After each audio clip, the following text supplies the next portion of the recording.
শুরু করছি জেলার সারাদিন আপনাদের সঙ্গে আমি মধুবন্তী। লোকসভা ভোটে বাংলায় মমতার একলা চলর হুঙ্কার।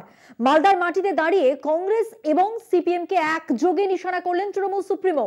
বুঝিয়ে দিলেন সিপিএম এর হাত না ছাড়লে কংগ্রেসের সঙ্গে আর কোনো কথা নয়। কংগ্রেস হাইকমান্ড অবশ্য এখনো সরাসরি সংঘাতে যাচ্ছে না। বিজেপির সাথে আমাদের যে লড়াই চলবে, আমরা একাই লড়বো। বিজেপিকে কেউ যদি ভারতবর্ষে পরাস্ত করতে পারে সেটা তৃণমূল কংগ্রেস করতে পারে। রাহুলের ন্যায়যাত্রা দ্বিতীয়বার ঢুকেছে বাংলায়, বিহার থেকে মালদার রুটে। তার কয়েক কিলোমিটার দূরেই মমতার সরকারি মঞ্চ।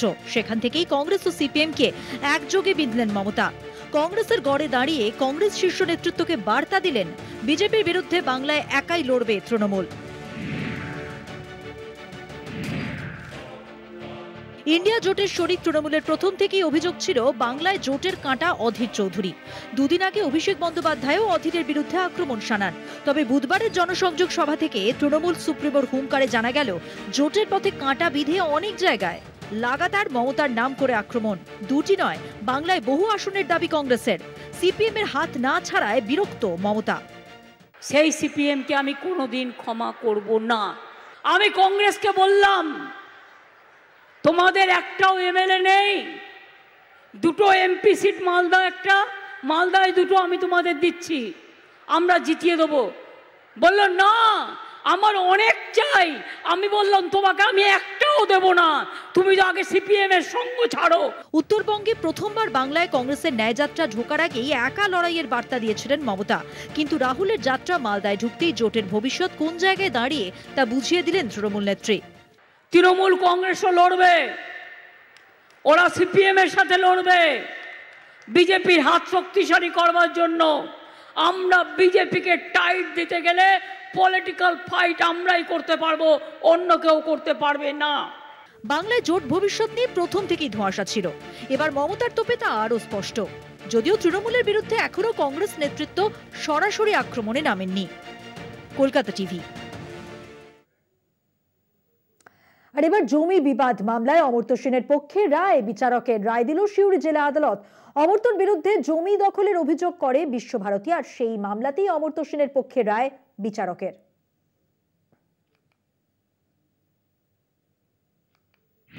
জমি সংক্রান্ত মামলায় ধাক্কা বিশ্বভারতীর প্রাক্তন উপাচার্যের। আদালতে জয় নোবেলজয়ী অর্থনীতিবিদ অমর্ত্য সেনের। দীর্ঘদিন ধরে খবরের শিরোনামে বিশ্বভারতী ও অমর্ত্য সেনের জমি জট। বিশ্বভারতীর দাবি ছিল বিশ্ববিদ্যালয়ে 13 ডেসিমেল জমি দখল করে রেখেছেন অমর্ত্য সেন। তা নিয়ে সরগরম হয় রাজ্য রাজনীতি। এই অভিযোগ তুলে সরব হয়েছিলেন বিশ্ববিদ্যালয়ের প্রাক্তন উপাচার্য বিদ্যুৎ চক্রবর্তী। সেই সময় অমর্ত্যের পাশে দাঁড়িয়েছিলেন রাজ্যের মুখ্যমন্ত্রী মমতা বন্দ্যোপাধ্যায়। যদিও জমি ছাড়তে হবে অমর্ত্যকে, এই দাবিতেই অনড় ছিলেন প্রাক্তন উপাচার্য বিদ্যুৎ চক্রবর্তী। এদিকে নির্দিষ্ট সময়ের মধ্যে জমি খালি না করলে তাকে উচ্ছেদ করা হবে বলে জানিয়ে কর্তৃপক্ষের তরফে নোটিশও দেওয়া হয়। এর বিরুদ্ধেই আদালতের দ্বারস্থ হন অমর্ত্য সেন। বুধবার সেই মামলাতেই রায় দিল সিউড়ি জেলা আদালত। আদালত জানিয়েছে গোটা বিষয়টা পরিকল্পনা মাফিক, অমর্ত্য সেনকে হেনস্থার চেষ্টা। বিশ্বভারতীর উচ্ছেদের নির্দেশ সম্বলিত নোটিশ খারিজ করার নির্দেশ দেয় আদালত। অমর্ত্য সেনের আইনজীবী বিমান চৌধুরী বলেন, মামলাটিতে জয় নোবেলজয়ী অর্থনীতিবিদের। যে নোটিশ বিশ্বভারতী করেছিল তা ঠিক নয়, বিচারক সেটাই বলেছেন। প্রমাণ হলো অমর্ত্যবাবু বাড়তি জমি দখল করেনি। থেকে যে অর্ডার দিয়েছিল 19/4/23-এর, সেই অর্ডারটা জজ সাহেব সেটিসফাইড করে দিয়েছেন অন দ্য গ্রাউন্ড যে that is not in accordance with the law, এবং সঠিক কোনো সিদ্ধান্ত নিয়ে ওনারা এই অর্ডারটা পাস করেছিলেন। যেটা দেখা যাচ্ছে সেটা ওনারা অর্ডারটা আরবিট্রারি অবশ্যই পাস করেছিলেন, এবং শুধু আরবিট্রারি না, বায়াসও আছেন। এই কথাগুলো জজ সাহেব তুলে ধরেছেন, এবং আমরা যা যা আর্গুমেন্ট করেছিলাম, যে যে জাজমেন্ট দেখেছিলাম, তার থেকে দেখা যাচ্ছে যে অর্ডারটা দ্যাট ইজ অ্যাবসলিউটলি ব্যাড, এবং এটা স্যাটিসফাইড করে দিয়েছেন। তাহলে কি যে নোটিশ ওনারা জারি করেছিলেন 13 ডেসিমেল জায়গা, নোটিশ না, ওনারা যেটা জারি করেছিলেন সেটা হচ্ছে দখল নিয়ে যাওয়ার জন্য 19/4-তে একটা অর্ডার দিয়েছিলেন, এভিকশন অর্ডার দিয়েছিলেন। সেই অর্ডারটাই স্যাটিসফাইড হয়ে গেছে। তবে এবার বিশ্বভারতী কি পদক্ষেপ করে সেটাই দেখার। বীরভূম থেকে ঋতভাস চট্টোপাধ্যায়ের রিপোর্ট, কলকাতা টিভি। চোখ রাখবো পরের খবরে। এখনো অধরা নরেন্দ্রপুরের স্কুলে তাণ্ডব চালানো তৃণমূল নেতা। এফআইআর এ নাম থাকা সত্ত্বেও কাউকেই ধরতে পারছে না পুলিশ। হস্তক্ষেপ করতে হচ্ছে আদালতকে। পুলিশ চাইলেই কি গ্রেফতার করতে পারে না, উঠছে প্রশ্ন। চাপানুতরের মাঝেই স্বাভাবিক হচ্ছে নরেন্দ্রপুরের মন্মথনাথ বিদ্যা মন্দিরের পরিস্থিতি।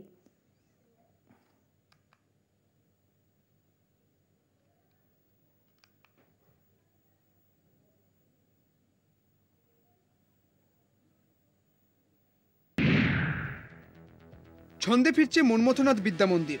27 তারিখ স্কুলে হামলা চালায় বহিরাগতরা। মঙ্গলবার স্কুলে উপস্থিতির হার বেড়েছে। হামলাকারীদের গ্রেপ্তারের নির্দেশ আদালতের। না পাওয়া যাচ্ছে শেখ শাহজাহানকে, না পাওয়া যাচ্ছে নরেন্দ্রপুরের স্কুলে তাণ্ডব চালানো তৃণমূল নেতাকে। পুলিশ চাইলে কি গ্রেপ্তার করতে পারে না? আদালতকে হস্তক্ষেপ করতে হচ্ছে কেন? প্রশাসনিক ঢিলেমির অভিযোগ উঠছে বারবার। বলরামপুর মন্মথনাথ বিদ্যা মন্দিরে শিক্ষক নিগ্রহ ঘটনায় অভিযুক্ত সবাইকে মাধ্যমিক পরীক্ষা শুরুর আগে গ্রেপ্তারের নির্দেশ দিয়েছে আদালত। মধ্যশিক্ষা পর্ষদ প্রধান শিক্ষককে সাসপেন্ড করেছে। একই সঙ্গে নতুন করে অনুসন্ধান করে মুখবন্ধ খামের রিপোর্ট দেওয়ার নির্দেশও দেওয়া হয়েছে। স্কুল শিক্ষা দপ্তরের যুগ্ম অধিকর্তা এবং জেলা স্কুল পরিদর্শককে মামলায় যুক্ত করার নির্দেশ দেন বিচারপতি বিশ্বজিৎ বসু। হাইকোর্টের নির্দেশিকার পরেও এফআইআর এর নাম থাকা অভিযুক্তদের এখনও গ্রেপ্তার করতে পারেনি পুলিশ। সোমবার দুপুর পর্যন্ত মাত্র 4 জনকে গ্রেপ্তার করেছে পুলিশ। তবে ছন্দে ফিরছে স্কুল। পরিবেশ থমথমে থাকলেও স্কুলে এসেছেন শিক্ষক এবং পড়ুয়ারা। সকলেই আতঙ্কে থাকলেও স্কুলে উপস্থিতি বেড়েছে আগের থেকে। এই পরিবেশ ফিরিয়ে আনার জন্য আমাদের তো হার্ট অ্যান্ড সোল চেষ্টা করতে হবে, আর এলাকার মানুষের সহযোগিতা একান্ত আমরা চেষ্টা করছি আর কি। ছাত্রছাত্রী বেড়েছে, আগের থেকে আতঙ্ক একটু কমেছে। তবু আজকের একজন গার্জেন বলছিলেন যে আমি পথে দেখা হলো, তো বললো যে ছাত্রকে কি পাঠাবো, ক্লাস 8-এ পড়ে সম্ভবত, তো বললো কি ছাত্রকে পাঠাবো? আমরা হ্যাঁ, এখন আর আস্তে আস্তে স্বাভাবিক ছন্দের দিকে ফিরছে। মঙ্গলবার নরেন্দ্রপুর থানার পক্ষ থেকে স্কুল চত্বরে পুলিশ যায়। এদিন আক্রান্ত শিক্ষক শিক্ষিকাদের বয়ান নথিভুক্ত করা হয় ভিডিওগ্রাফিও। স্কুল খোলায় স্বস্তিতে অভিভাবকরা, তবে আতঙ্কে রয়েছেন তারা। আমরা যদি সবাই একজোটে এর প্রতিহত করি তাহলে মোটেই আতঙ্কের নয়। এবার ঘটনা হলো বিভিন্ন স্থান থেকে স্যার দিদিমণিরা আসে, এবং তাদেরও একটা নিরাপত্তার বিষয় থেকে থাকে। এখন সেই ক্ষেত্রে মানে যারা মেরেছে, ধরেছে, অত্যাচার করেছে তারা তো এলাকাবাসী, এই আশেপাশে। এখন সেই দিক থেকে ওনাদের তো একটু নিরাপত্তাহীনতায় ভুগবে অবশ্যই। প্রশাসন এখন খুঁজছে, এখন ঠিক আছে ওনাদের ব্যাপার, এখন ঠিক আছে পার্টি পলিটিক্সের ব্যাপার এসব। প্রশাসন খুঁজছে, ওনারা যেটুকুনি কর্তব্য ওনারা করবেন।